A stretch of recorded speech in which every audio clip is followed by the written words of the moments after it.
जिसकी है जन्म की राशि मेष, उसके ऊपर गुरु के गोचर का क्या प्रभाव रहेगा। यानी गुरु ने जो अपना गोचर बदला है और मिथुन राशि में प्रवेश किया है, उसके कारणवश मेष राशि वालों को क्या बातें ध्यान रखनी चाहिए। क्या ऐसा है जो अपनी नेचर में उन्हें परिवर्तन महसूस देगा, लेकिन कुछ बातों का उन्हें खास ध्यान रखना आवश्यक है। और क्या ऐसा है जो गुरु का गोचर मिथुन राशि में होकर मेष राशि वालों की जिंदगी में परिवर्तन लेके आएगा।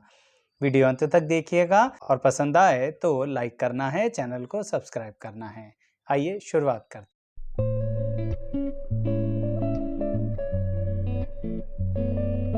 मैं एस्ट्रोलॉजर शैलेश जैन आपका हमारे चैनल पर स्वागत करता हूं। दर्शकों, सबसे पहली बात ये ध्यान दीजिए कि हम यह वीडियो बना रहे हैं उनके लिए जिनकी जन्म की राशि मेष है। कैसे पता लगेगा आपको दर्शकों? अपनी जन्म कुंडली उठाइए और देखिए कि आपकी जन्म कुंडली के अंदर चंद्रमा कहाँ पर स्थित हैं। ध्यान से देखिए, चंद्रमा जहाँ पर स्थित हैं वहाँ पर 1 नंबर लिखा होना चाहिए। अगर ऐसा है तो यानी आपकी जन्म की राशि मेष है और यह वीडियो आपके लिए ही है।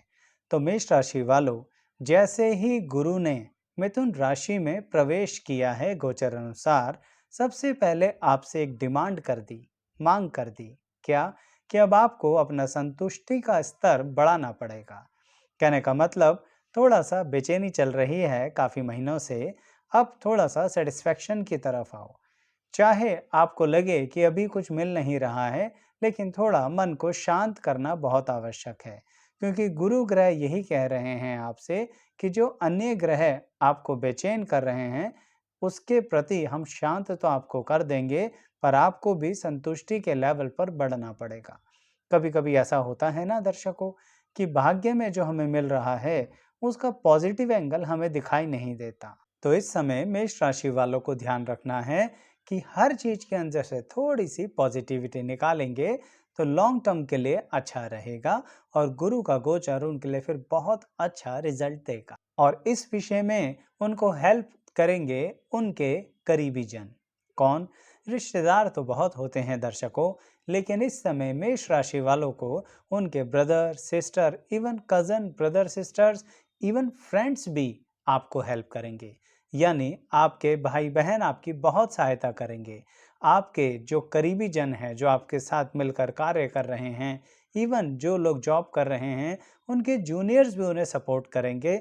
लेकिन ध्यान रखना, आपको बहुत ज़्यादा लोगों में कमियां नहीं निकालनी हैं। कई बार ऐसा हो सकता है कि इस समय में आपका मन करे कि सामने वाले की कमियां उसे बताएं। थोड़ा पॉजिटिव एटीट्यूड से बताएंगे तो अच्छा रहेगा। इसी कारणवश कह रहा हूं, संतुष्टि। सामने वाले को पॉजिटिविटी दिखाइए, सामने वाले को आप ये महसूस कराइए कि उसने काम अच्छा किया है, फिर थोड़ा सा उसे बताइए कि वह और अच्छा कर सकता है। इस तरह से जब आप संतुष्टि रखेंगे, सेटिस्फेक्शन का लेवल ग्रो करेंगे, पॉजिटिविटी रखेंगे, तो मिथुन राशि में जो गुरु का गोचर है वह आपकी लाइफ के लिए नई नई चीजें खोलता चला जाएगा। बिल्कुल सही कह रहा हूँ। आने वाले 1 वर्ष के अंदर आपको हर कदम नई बढ़ोतरी का एहसास होगा और यह बढ़ोतरी फाइनेंसिस में भी और नौकरी या व्यवसाय से संबंधित न्यू अपॉर्चुनिटीज में भी आपको महसूस देंगी। इसीलिए मेष राशि वालों, एक और बात कहूंगा, कुछ लोगों को काम धंधे में ऐसे मौके मिलेंगे जिनकी जन्म की राशि मेष है, जिसके अंतर्गत उनको थोड़ी सी यात्राएं अधिक करनी पड़ सकती हैं। मेष राशि वाले अभी तक थोड़ा टिक कर चल रहे थे, एकदम से यात्राओं का ऑफर आएगा तो उन्हें लगेगा शायद परेशानी आ रही है।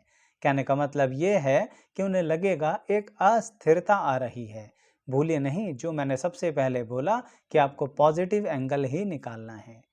आपको ध्यान रखना है कि ये जो गुरु का गोचर है यह आपको छोटी छोटी यात्राओं से बहुत बड़े बड़े पॉजिटिव लाभ दिलवाएगा।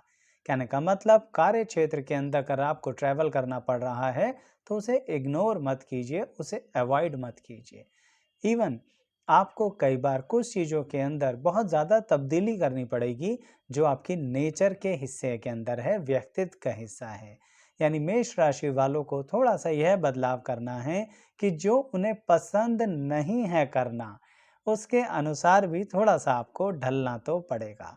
अब इसे आप अशुभ मानिए या शुभ मानिए, पर गुरु ग्रह गोचर में यानी मिथुन राशि में प्रवेश करने के बाद आपको यह सिखाना चाहते हैं। एक तरीके से वह कह रहे हैं कि आप अपनी इच्छा शक्ति को बढ़ाइए, आपने जो सीखा है उससे और अधिक सीखिए, आपको बहुत अधिक लाभ मिलेगा। और सीखना सिर्फ अपने और अपने व्यक्तित्व से संबंधित ही है, और यही बात उन लोगों पर भी अप्लाई होती है जिनकी जन्म की राशि मेष है और अब उनकी वैवाहिक जीवन में वह कदम रखने जा रहे हैं। यानी गुरु का गोचर मिथुन राशि में आपके वैवाहिक जीवन में भी नई तरह की तब्दीलियां लेके आएगा। जो रिश्ते आपके पक्के हो गए थे पर अब मैरिज होने वाली है, वहां पर आपको बहुत ज़्यादा अपने आप को पॉजिटिव एंगल पर ही रखना है, जैसा मैं शुरू से कहता आ रहा हूँ। कुछ लोग आपके रिश्तों में तनाव डालने की कोशिश करेंगे, कुछ लोग ऐसा करेंगे जो इस तरह की कन्फ्यूज़न पैदा करेंगे कि आपको लगेगा कि क्या ये व्यक्ति हमारे लिए ठीक नहीं है। एक सलाह दूंगा आपको मेष राशि वालों, गुरु का गोचर मिथुन राशि में उस डाउट्स को, उन कन्फ्यूजन्स को कम करने के लिए ही आया है। पर कैसे कम होगा? आपको सिर्फ उनसे कह देना है कि हमें इस तरह के डाउट और शंकाएं कहीं से लग रही हैं, किसी ने हमसे कुछ कहा है। ऐसा करने से पहले आपको लगेगा कहीं वह पलटकर हम पर डाउट ना करें। आप डाउट मत कीजिए, कम से कम अपनी बात को स्पष्ट करिए। परंतु एक और बात ध्यान रखिए, पूरे वर्ष आपको अन्य जगहों पर थोड़ा सा अपनी वाणी को यानी बोलने के स्टाइल को रोकना पड़ेगा। मेष राशि वाले कई बार मुंह पर कह देते हैं और यह बात आपको रोकनी पड़ेगी। ये बात मैं जीवन साथी के लिए नहीं कह रहा, अन्य लोगों के लिए कह रहा हूँ। यानी जिन लोगों के आपके मुंह पर जवाब देने का मन करे, उनके प्रति थोड़ा इग्नोर करके चलेंगे तो आपको गुरु का गोचर बहुत अधिक लाभ देगा। किस रूप में लाभ देगा? सामाजिक प्रतिष्ठा में लाभ देगा, फाइनेंस में लाभ देगा, अपनी नॉलेज के ग्रोथ में लाभ देगा। जबकि इस समय मेष राशि वालों के अंदर एक अजीब सा आलस आ रहा है।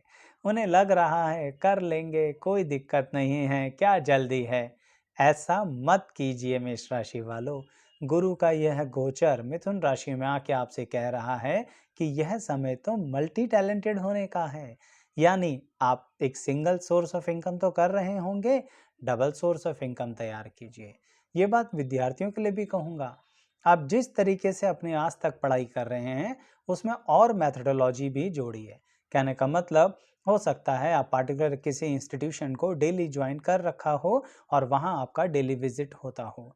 तो उस इंस्टीट्यूशन जो आप सीख रहे हैं, उसके अलावा जो सेल्फ स्टडी कर रहे हैं, आपको कहीं और से भी उसके बारे में एडिशनल नॉलेज लेनी चाहिए। आप कहेंगे आचार्य जी इतना टाइम नहीं बचता है। देखिए दर्शकों, मुझे आपकी काबिलियत पर बहुत भरोसा है क्योंकि आपकी है मेष राशि, और अगर इस वर्ष आपने ऐसी मेहनत कर ली ना, आप अपना ही रिजल्ट देख लेना कितना आउटस्टैंडिंग आएगा। लेकिन पॉजिटिविटी रखनी पड़ेगी, यानी पॉजिटिविटी को बढ़ाते रहना पड़ेगा। मैं तो एक ही बात कहूँगा, आपको चिंता छोड़नी ही पड़ेगी।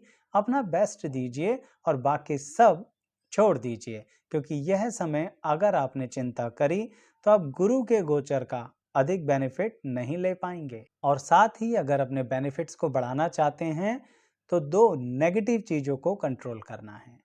होता है दर्शकों, कई बार ऐसा होता है, हम सब इंसान हैं, मन में लालच आ जाता है।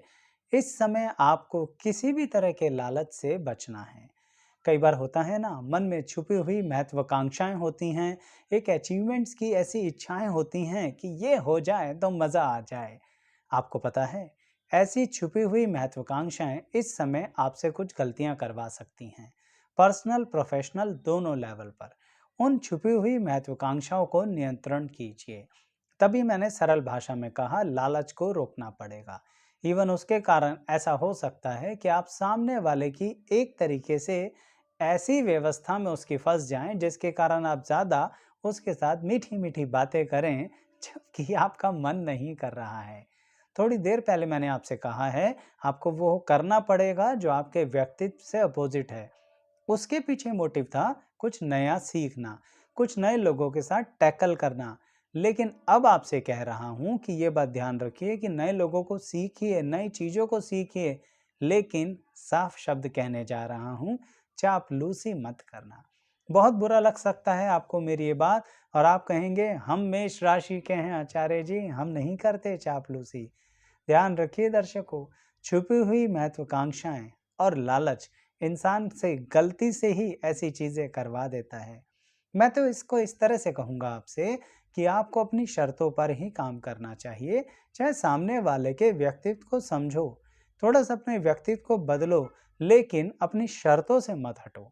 यानी आपने जो रूल्स प्रोसीजर्स बनाए हैं अपनी जिंदगी में काम करने के लिए, गुरु का गोचर भी मेष राशि वालों से कहता है उन्हीं रूल्स एंड प्रोसीजर्स को चलाओ, अपडेट करो, हालात के अकॉर्डिंग बदलो, लेकिन ऐसा मत करो कि किसी पार्टिकुलर व्यक्ति या कुछ लोगों के लिए आप उन रूल्स को वीक कर दो।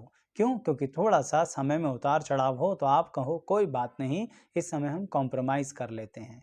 सही बताऊं, कॉम्प्रोमाइज नहीं करना, ग्रो करना है, अचीव करना है, नॉलेज को बढ़ाना है, अचीवमेंट्स को ग्रो करना है, मल्टी सोर्स ऑफ इनकम बनानी है, मल्टी टैलेंट होने का टाइम है। मिथुन राशि में गुरु का गोचर मेष राशि वालों के लिए बहुत अच्छी ग्रोथ के रास्ते खोल रहा है। इस एक साल नई चीजों को सीख कर आगे बढ़ जाओ। दर्शकों, होता तो बहुत कुछ है जिंदगी में, पर सब कुछ उसी वर्ष तो नहीं होगा ना। तो जो उस वर्ष होना है आपके उस गोचर से संबंधित मेष राशि वालों के लिए, वो ही मैं इस वीडियो में बता रहा हूँ। और साथ ही ये कहूँगा कि अगर जो इस वर्ष अन्य ग्रहों के भी गोचर परिवर्तित हुए हैं, कहने का मतलब गोचर में अन्य राशियों में अन्य ग्रह गए हैं, जैसे शनिदेव ने राशि बदली है, राहु ग्रह ने राशि बदली है, और वर्षफल 2025 की भी जानकारी आपको हमारे इस चैनल पर तीनों की अलग अलग प्लेलिस्ट है। सभी का लिंक डिस्क्रिप्शन बॉक्स में दिया जाएगा। और ऐसे ही गुरु ग्रह की भी अलग से एक प्लेलिस्ट आ रही है, जिसके अंतर्गत यह वाली वीडियो ऐड हो जाएगी। देखिए उन्हें, किस हद तक आप पर अप्लाई हो रही हैं, किस हद तक आप महसूस कर रहे हैं उस तरह के परिवर्तन जो ग्रह आपको देना चाह रहे हैं। तो कमेंट करके भी बताइएगा, और पसंद आए तो लाइक भी कीजिएगा। अब जैसा कि मैं कह रहा था कि मेष राशि वाले जिन पर मिथुन राशि में गुरु के परिवर्तन का यह असर पड़ रहा है कि पॉजिटिव एंगल रखना है, तो उन्हें एक और खास बात का ध्यान रखना है। आपको इस समय धार्मिक प्रक्रियाओं में अपने आप को इन्वॉल्व करना बहुत ज़रूरी है। यानी आपका जो धर्म है उसी धर्म से रिलेटेड कहीं ना कहीं बढ़ चढ़ कर उन प्रक्रियाओं में हिस्सा लीजिए। मैंने इसी वीडियो के बीच में कहा है कि यात्राएं बड़ा अच्छा फल देंगी। तो चलिए, अगर आपको ऑफिशियल यात्राएं करने का मौका नहीं मिल रहा तो कुछ धार्मिक यात्राएं इस वर्ष जरूर कीजिएगा। अकेले जाओ या परिवार के साथ जाओ, जैसी परिस्थिति बने उसके अनुसार उसे कीजिए। उससे आपके भाग्य पर, धन पर, सब पर बहुत पॉजिटिव इफेक्ट पड़ेगा दर्शक। और अंततः एक बात याद आई जो जरूर कहना चाहूंगा कि यह वर्ष जो लोग प्रेम संबंधों में हैं, मेष राशि वाले, उन्हें एक सतर्कता रखनी है। वह इस रूप में होगी कि आप महसूस तो कर लोगे कि कुछ गड़बड़ हो रही है, लेकिन फिर भी आप उसे इग्नोर करते चले जाओगे। मैं कहूँगा आपसे, इग्नोर मत करो। अपने प्रेम संबंधों में किसी भी तरह की आपको गड़बड़ महसूस दे रही है तो बातचीत करके उसे वैसे ही हल करो जैसा मैंने वैवाहिक जीवन के लिए कहा है। और अगर आपको लग रहा है कि सामने वाला व्यक्ति नाजायज फायदा उठा रहा है, बिना बात की डिमांड्स कर रहा है, तो अपनी मेष राशि की एक्टिवनेस को इस्तेमाल करो। उस व्यक्ति से कह दो कि देख लो, रिश्ता रखना है तो ठीक है, नहीं तो हम अपने रास्ते, तुम अपने रास्ते। आप कहेंगे आचार्य जी, प्रेम में इतना हो नहीं पाता, पर मुझे भरोसा है कि इस वर्ष आपको बहुत हिम्मत मिलेगी किसी तरह से सामने वाले की गलत डिमांड से अपने आप को ऊपर उठाने की। उठा लो मेष राशि वालों, अच्छा रहेगा भविष्य। सिर्फ आज में ही जियोगे को कैसे चलेगा। हो सकता है वह व्यक्ति पूरी तरह से आपके डेडिकेशन और सेक्रीफाइस के लायक ना हो, पर चेक जरूर कर लेना। आप महसूस तो करोगे तो चेक करो, बातचीत करो, पूरा एक तरीके से क्लैरिफाई करो, तभी कोई डिसीजन लेना। और आपके पास पूरा वर्ष है, और गुरु का गोचर मिथुन राशि में आपको इस तरह के बहुत मौके देगा जब आप सही से इस बात को जांच परख सकते हैं। तो बताइएगा दर्शकों, वीडियो कैसी लगी, कमेंट्स का इंतजार रहता है, और लाइक शेयर सब्सक्राइब भी जरूर कीजिएगा। यहाँ तक बने रहने के लिए आप सभी का बहुत बहुत धन्यवाद।